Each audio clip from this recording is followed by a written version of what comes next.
Niining panahon nga ang putling ebanghelyo gihagis sa mga hiwi nga pagtulunan. Kinahanglan mo barug ang mga tinunan ni Kristo sa pagpakigbisog sa paglaban sa pagtuo, nga magkausa ug alang sa tanang panahong gihatag sa Dios ngadto sa iyang katawan. Maoy hinungdan nga namugna kining tulumanon ang putling ebanghelyo. 30 minutos nga pagsabwag sa tinuod nga ebanghelyo. Kauban ni Pastor Jeremias Hangad, ang putling ebanghelyo. Tulumanon nga gihatod kaninyo sa Herald of Grace Radio Ministries Philippines. Ang putling ebanghelyo. Ang putling ebanghelyo. Ang putling ebanghelyo.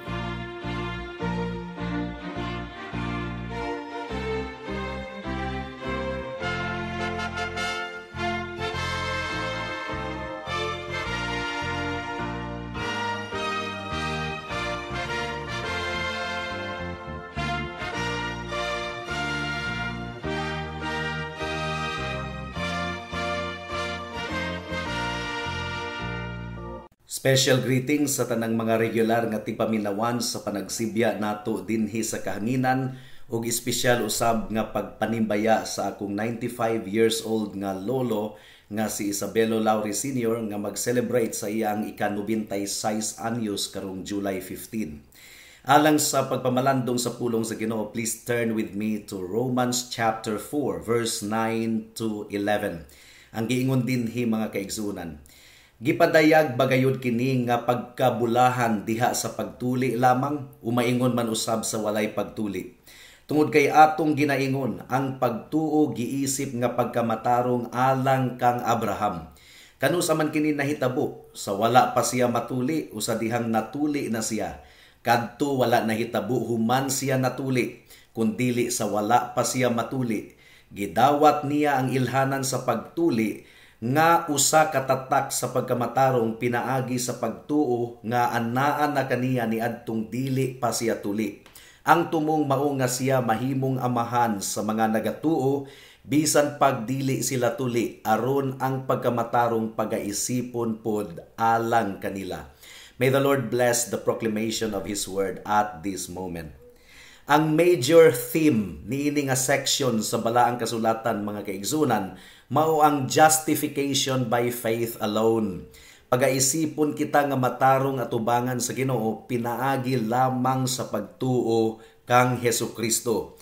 O gisugdan ni Pablo kini nga subject didto pa sa Romans chapter 1 verse 16 to 17 nga nagaingon, tungod kay dili nako ikaulaw ang ebanghelyo tungod kay kini ang gahom sa Dios alang sa kaluwasan sa matag tawo nga motuo. Una sa Hudiyo ug maingon man usab sa Griego. Tungod kay niini ang pagkamatarong nga gasa sa Dios napadayagikan sa pagtuo hangtod sa pagtuo sama sa nahasulat, apan ang tawo nga matarong mabuhi pinaagi sa pagtuo.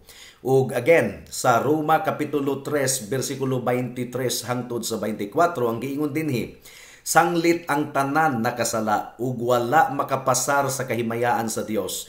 Sila karon giisip nga hingpit sa iyang grasya, isip gasa, pinaagi sa pagtubos nga anaa kang Kristo Jesus. And Romans chapter 3 verse 28, tungod kay gibarugan nato nga ang tawo pagaisipon nga hingpit, pinaagi sa pagtuo nga bulag sa mga buhat sa balaod. So ang atong good works mga kaigsunan dili kana ang basihan sa atong kaluwasan, kundili ang pagtuo lamang sa atong Ginoong Hesukristo, pagaisipon kita nga hingpit atubangan sa Ginoo. And of course, ang chapter 4 mga kaigsunan kung ato kining basahon, puno kini sa doktrina nga justification by faith alone. Pagaisipon kita nga matarong atubangan sa Ginoo pinaagi lamang sa pagtuo. Ug kini nga tema magpadayon hangtod sa kapitulo 5. Karon kung atong obserbahan kini nga passage mga kahigalaan, gitubag ni Apostle Paul ang pagsupak sa mga Hudiyo sa iyang gitudlo. Ug ang gigamit ni Apostle Paul nga argumento mao ang kasinatian ni Abraham. Nag-argue usab siya sa basihan sa pagtuli ug sa balaod mismo.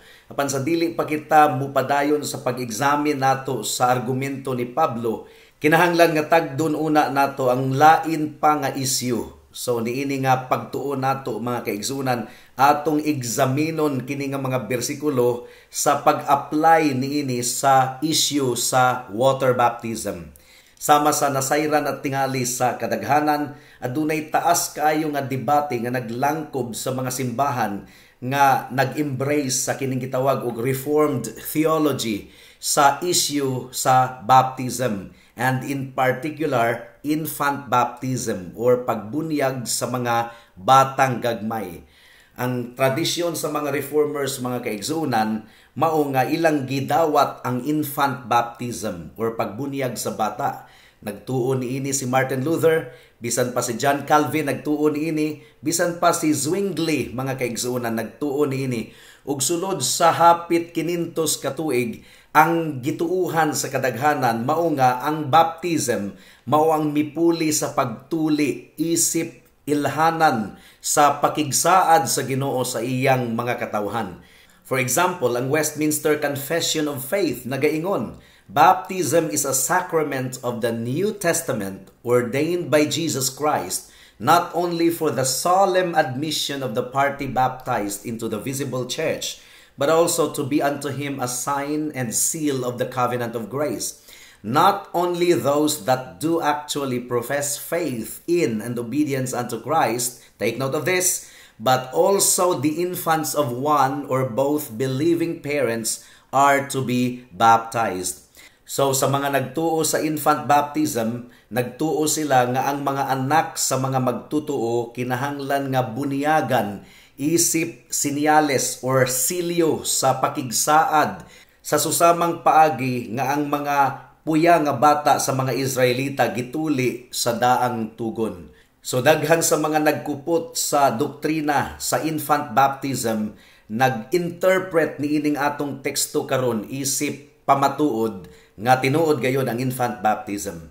So adunay tulo ka bahin ang atong pagtuon niining taknaa, mga kaigsunan. Una, ang argumento sa mga Paedo-Baptist kining nagtuo sa infant baptism. Ang ikaduha, ang tubag nato niining argumento, ug ang ikatulo, giunsa man pagtigom sa Ginoo sa iyang mga katawhan sa bag-ong kasabutan. Ug hinaot nga tabangan kita sa Ginoo sa atong pagpadayon sa atong pamalandong niining taknaa. Mudangat na kita sa unang punto. Ang argumento nga gigamit sa mga Paedo-Baptist or kadtong mga nagatuo sa infant baptism. Sa bersikulo 9 sa atong teksto, mga kaigsunan, ang giingon ni Pablo nga ang pagtuo giisip alang kang Abraham ingon nga pagkamatarong. Ang giingon sa verse 9, ang pagtuo giisip nga pagkamatarong alang kang Abraham. Ug ang giingon sa verse 10, nahitabo kini sa wala pa si Abraham gituli. Kanus aman kini mahitabo? Sa wala pa siya matuli o sa dihang natuli na siya? Kadto wala nahitabo human siya natuli, kundili sa wala pa siya matuli. Ug ang giingon sa verse 11, mga kaigsunan, mao nga ang pagtuli mao ang silyo sa pagkamatarong pinaagi sa pagtuo. Verse 11, gidawat niya ang ilhanan sa pagtuli nga usa ka tatak sa pagkamatarong pinaagi sa pagtuo nga anaan na kaniya ni adtong dili pa siya tuli. So mao kini ang naghatag kunuhay og kahulugan sa pagtuli nga kini usa ka tatak or sinyales or silyo sa pagkamatarong nga nabatunan pinaagi sa pagtuo. Nagtuo kita, mga kaigsunan, nga ang silyo sa atong kaluwasan mao ang balaang espiritu pinaagi sa regeneration, kining patay nga kalag sa tawo na tawo pag-usab, born again. Apan ang baptism usa kini ka ekspresyon sa gibuhat na ni Kristo alang kanato. Ang baptism, mga kaigsunan, usa ka testimonyo mahitungod sa atong tinuod nga pagtuo diha kang Kristo. So niini nga pamaagi, ang baptism usa-usab ka sinyalis sa atong pagkamatarong pinaagi sa pagtuo kang Kristo. Ang giingon sa Colossians chapter 2 verse 12, sa dihang gilubong kamo kauban niya sa bautismo, kamo usab nabuhi pag-usab, nga kauban niya pinaagi sa pagtuo sa gahom sa Dios, nga mibanhaw kaniya gikan sa mga patay. So mao kini ang argumento nila, mga kaigsunan, no? Kung ang baptism ug ang circumcision or pagtuli nagsimbolo sa susamang butang, ang tinuod nga pagtuo dili ba nato sila ma-apply sa susamang paagi? Kung ang covenant people sa Israel nagtuli sa ilang mga puya nga bata nga wala pa gani pagtuo sa atong Ginoo, then sa bag-ong tugon, dili ba nato bautismuhan or bunyagan ang mga puya nga bata nga wala pay pagtuo? So alang sa mga Paido Baptist, mga kaigsunan, dili igo alang kanila nga muingon kita nga ang baptism mao ang senyales or silyo sa pagtuo, ug ang mga puya nga bata dili dapat bautismuhan gumikan kay wala pa man sila'y pagtuo sa atong Ginoong Hesukristo. Tungod kay ang giingon sa Romans 4:11 nga ang pagtuli mao ang silyo or senyales or ilhanan sa pagkamatarong nga ilang nabatunan pinaagi sa pagtuo, unya kay gituli man pud ang mga bata. So sa bag-ong kasabutan kinahanglan nga ato pong bunyagan ang mga bata. Mao kini ang ilang argumento, mga kaigsuonan, ug ilang gikutlo ang Genesis chapter 17 verse 10 to 12. Ang giingon dinhi, kini mao ang akong kasabutan nga inyong pagaampingan, ang kasabutan nato ug sa imong binhi pagkamatay nimo. Ang matag lalaki diha kaninyo pagatulion, tulion ninyo ang panit sa inyong tinagong bahin ug kini mahimong ilhanan sa akong kasabutan diha kaninyo. Sa inyong tibuok nga kaliwatan, matag lalaki nga adunay pangidaron nga 8 ka adlaw diha kaninyo tulion, apil ang ulipon nga gipanganak sa inyong balay ug ang gipalit sa salapi gikan sa bisan kinsa nga tagalaing yuta nga dili gikan sa inyong kaliwat. So mao kini ang tragedy, mga kaigsuonan, no? Kay ato ning ipasabot unya sipyat gayud kaayo kini nga interpretation. Sa tinuod lang dinhi sa kalibutan daghan kaayo kita og mga kahuyangon. Masipyat usab kita, ang mga pastors masipyat usab. Kinahanglan nga masabtan nato nga ang Ginoo nagapanglihok pa kanato, dili pa kita finished products. O gitugot sa Ginoo kini nga mga depekto aron kita mahimong mapainobsanon sa iyang atubangan. Apan sa pagbalik sa Ginoo mahimong tataw ra ang tanan, mga kaigsunan. Mao gani nga samtang niya pa kita niining kalibutana, kinahanglan nga ato gayud nga pangitaon ang kamatuoran. Gumikan kay ang kamatuoran dili kini relative or mausab-usab, kundi absolute kini, mga kaigsunan, dili kini mausab. So kinahanglan nga kita mapailubon sa atong mga igsuon nga adunay sipyat nga pagtulunan sa susamang paagi nga nangandoy kita nga sila mapailubon pod kanato. So kinahanglan nga mamanduan kita sa prinsipyo sa gugma. O kinahanglan nga aduna kitay taas nga pagtan-aw sa balaang kasulatan.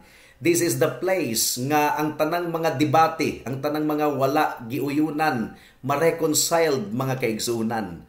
So mao kadto ang unang punto. Ikaduhang punto, unsaon man nato pagtubag ang argumento sa mga Paido Baptists or mga nagtuo nga ang mga puyang bata pagabunyagan. Ang mga Paido Baptists, mga kaigsuonan, o ang mga nagtuo nga ang bata bunyagan, ang puya, napalpak sila sa ilang application sa similarities between the Old Covenant and the New Covenant. Ilang gi-assume nga ang pagtipok sa Ginoo sa iyang mga katawhan sa bag-ong tugon ug sa daang tugon pareho ra ang pamaagi. Dili ka na tinuod, mga kaigsuonan. This is really a fatal flaw. Unsa man ang matang sa mga katawhan sa daang tugon.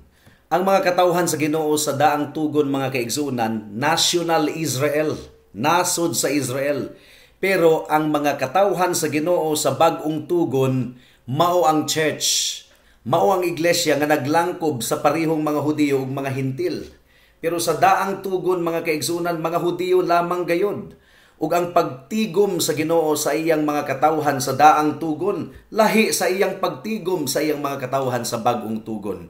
Gumikan kay ilalom sa daang tugon ang mga katawhan sa Ginoo na ilhan pinaagi sa ilang physical nga relationship ni Abraham. Kadugo gayud sila ni Abraham, kaliwat sila ni Abraham biologically or physically. So naglangkob kini sa mga puya nga bata nga naa sa ilalom ni adtong daang tugon, mga kaigsuonan. Apan ilalom sa bag-ong tugon ang mga katawhan sa Ginoo na ilhan pinaagi sa ilang relationship with Christ. Usbon ko, mga kaigsuonan, God's people in the new covenant is identified by their relationship with Christ pinaagi sa pagtuo. And therefore, ang dili magtutuo sa atong Ginoong Hesukristo, dili gayud pagaisipon nga apil sa katawhan sa Ginoo. So, ang mga anak sa mga Kristohanon, apan dili pa magtutuo sa atong Ginoong Hesukristo, dili gayud kabahin sa bag-ong kasabutan or bag-ong tugon. Dili pareho sa daang tugon ba nga kung biological sila nga kaliwat ni Abraham, mga puya nga bata, automatic members sila sa Old Covenant. Pero sa New Covenant, ang membership niini mga kaigsuonan mao ang pagtuo sa atong Ginoong Hesukristo. And since ang mga puya nga bata wala pa gyud naghinulsol ug wala pa magtuo sa atong Ginoong Hesukristo, dili sila kabahin sa bag-ong kasabutan.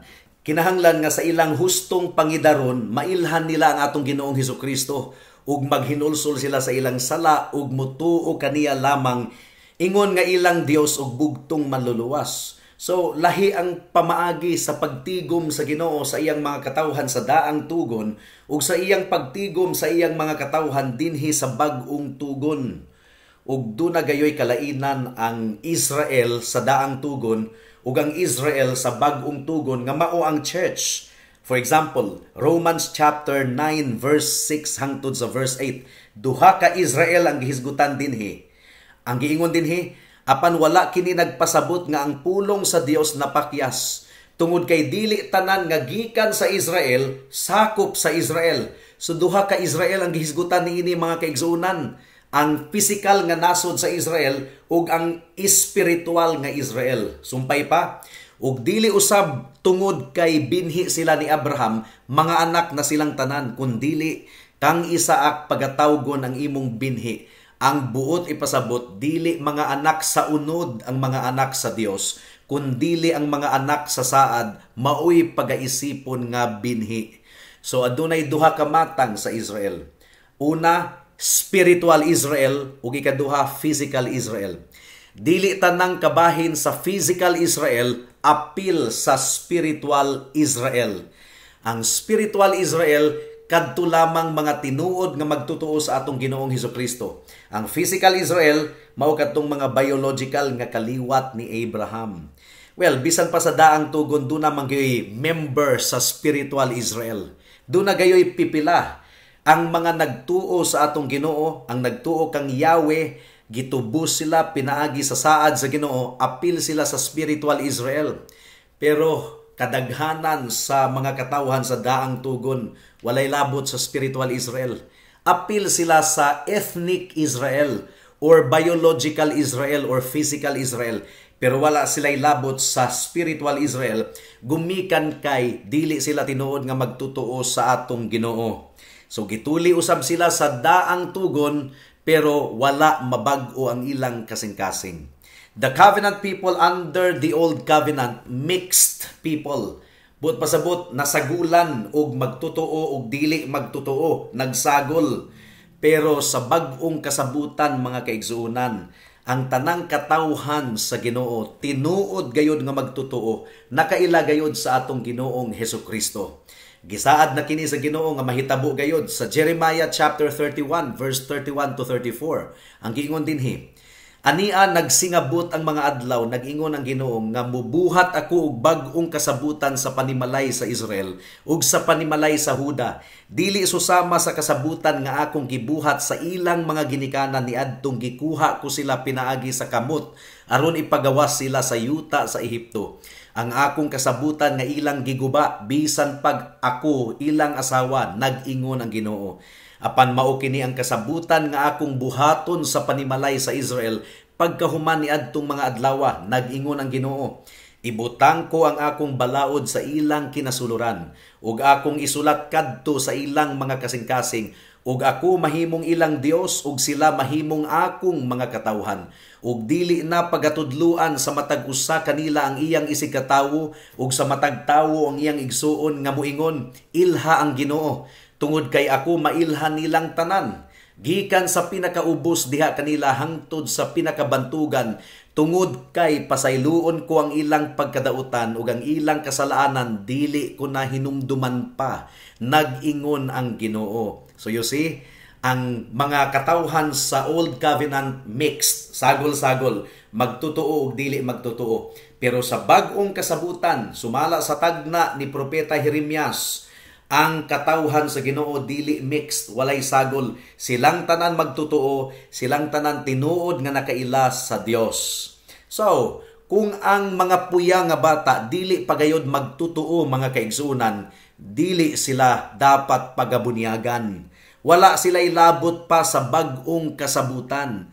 Now, sa Old Covenant, gituli sila, gumikan kay mixed man ang composition sa Old Covenant. Pero sa New Covenant, gumikan kay dili kini mixed. Ang tinuod nga mga miyembro sa bag-ong kasabutan, tinuod nga magtutuo kang Kristo, mao nga ang mga magtutuo lamang ang pagabautismuhan, ang magtutuo lamang ang pagabunyagan. Ang tinuod nga kaliwat ni Abraham pinaagi sa pagtuo sa atong Ginoong Hesukristo, mao lamang ang bautismuhan. Ug ang tumong niini, verse 11, aron siya mahimong amahan sa mga magtutuo. So, ang baptism mga kaigsunan, dili na siya kapuli sa pagtuli.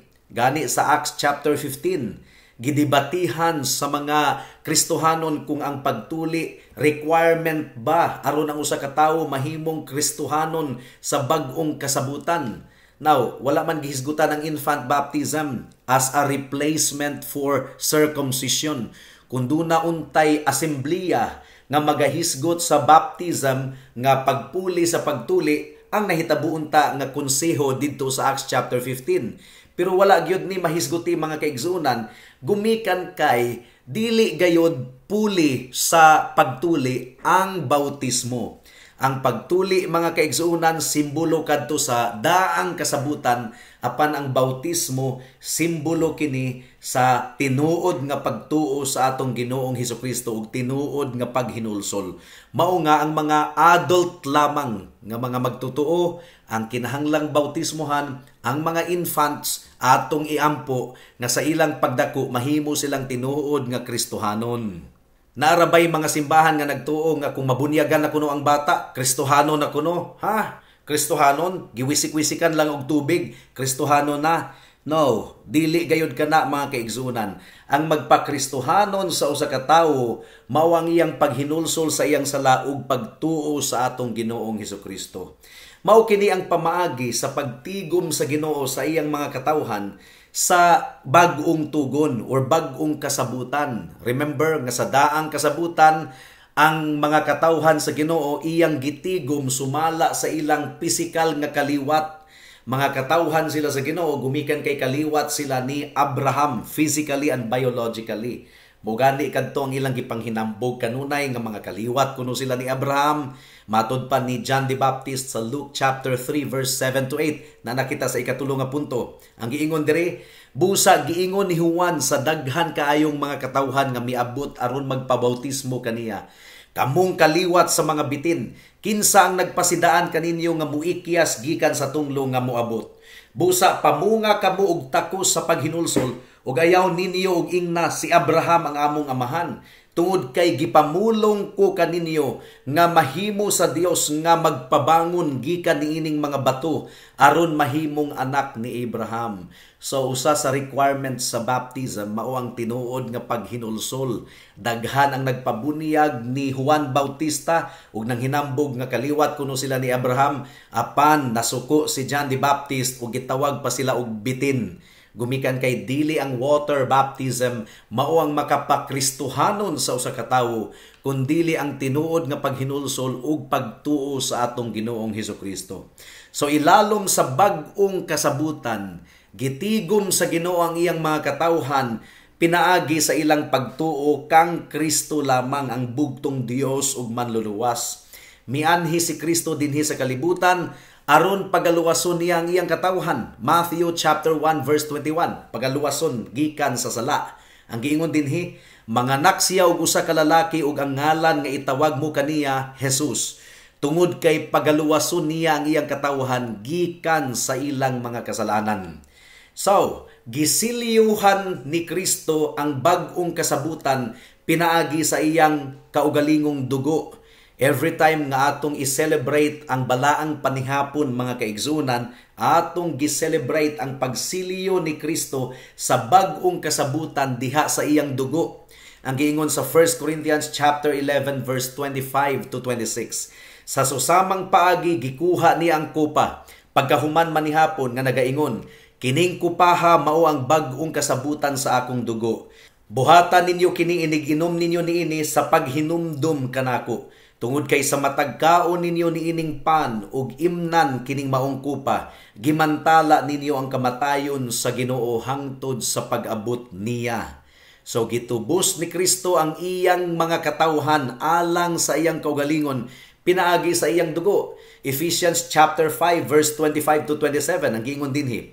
Mga bana, higugmaan ninyo ang inyong mga asawa sama ni Kristo nga nahigugma sa iglesia o gihatag ang iyang kaugalingon alang kaniya aron iyang pagabalaanon siya nga gilimpyuhan pinaagi sa paghugas sa tubig sa pulong aron iyang mapaatubang sa iyang kaugalingon ang usa ka mahimayaong iglesia nga walay buling o kumus o unsa mang butang kundili siya mahimong balaan ug walay buling. So nahiusa kita diha kang Kristo pinaagi sa pagtuo ug nahimo kitang kabahin sa mga benepisyo sa iyang kamatayon pinaagi sa pagtuo ug kanang water baptism mga kaigsuonan mao kana ang nagpamatuod niini nga panaghiusa. Namatay kita diha sa sala ug nabanhaw kita ngadto sa bag-ong kinabuhi diha kang Kristo pinaagi sa iyang pagkabanhaw gikan sa mga patay. Colossians chapter 2 verse 12 ang giingon dinhi. Sa dihang gilubong kamo kauban niya diha sa bautismo, kamo usab gibuhi pag-usab kauban niya pinaagi sa pagtuo sa gahom sa Dios nga nagbanhaw kaniya pag-usab gikan sa mga patay. Mao nga ang water baptism pagabuhaton nato kana alang lamang sa mga tinuod nga magtutuo. Ang bag-ong kasabutan, espiritual kini nga kasabutan, nga pagliho kini sa balaang espiritu sa atong kinasuluran, nga gibag-o sa Ginoo ang atong kasing-kasing, ug ang atong kasing-kasing karon nahigugma na kaniya ug sa iyang balaod. Ang iglesia, mga kaigsunan, ang simbahan, komunidad kana sa mga tinuod nga magtutuo nga gihatagan og bag-ong kasing-kasing. Ug wala gayoy paagi nga ang mga puya nga bata nga dili pa magtutuo makaparticipate sa water baptism ug sa kinabuhi sulod sa iglesia. Kung atong bautismuhan ang mga puya nga bata nga dili pa magtutuo, contradiction kana, pagsupa kana sa kahulugan sa bag-ong kasabutan. Karon ang mga katawhan sa Ginoo nahimong katawhan sa Dios dili pinaagi sa pisikal nga kaliwatan kundili pinaagi lamang sa pagtuo sa atong Ginoong Hesukristo.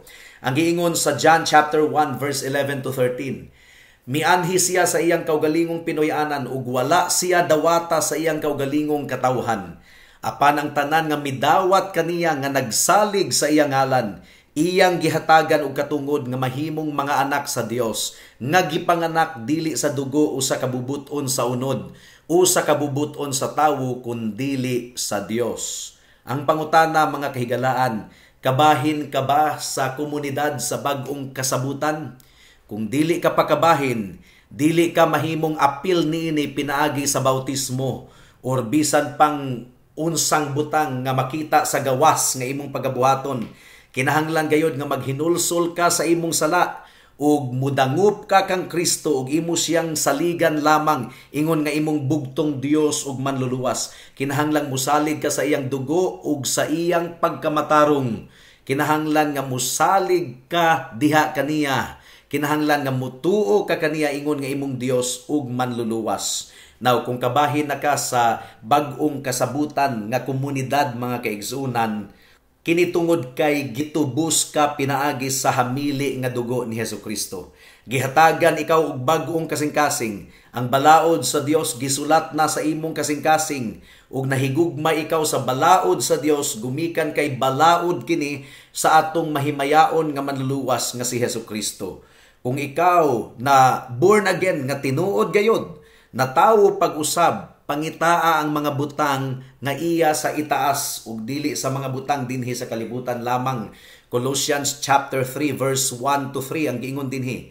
Kung kamo gayod gibanhaw pag-usab nga kauban ni Kristo, pangitaan ninyo ang mga butang nga anaa sa itaas nga gipuy-an ni Kristo, nga naglingkod sa tuo sa Dios. Itutok ninyo ang inyong hunahuna sa mga butang nga anaa sa itaas, dili sa mga butang nga anaa sa ibabaw sa yuta, tungod kay kamo namatay na ug ang inyong kinabuhi nakatago nga kauban ni Kristo sa Dios.